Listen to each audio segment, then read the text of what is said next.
And I have also assured the Congress President, Sonia ji, and Congress Party in general that my services will always be available to the party. I am happy that in similar tone I read in newspaper that Raj Babbar ji has also tendered his resignation.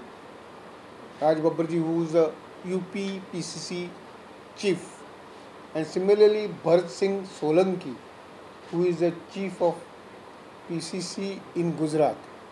They have also tendered the resignation. This is what I have.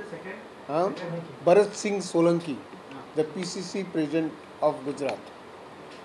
Now, in this context, if some more leaders, in response to Rahulji's appeal, give space to youth, I'll be happy.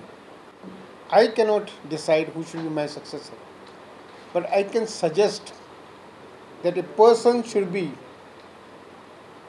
at least 10 years, who has given service for 10 years minimum to the party. And number two, who has got love and commitment to the Congress party. Very essential.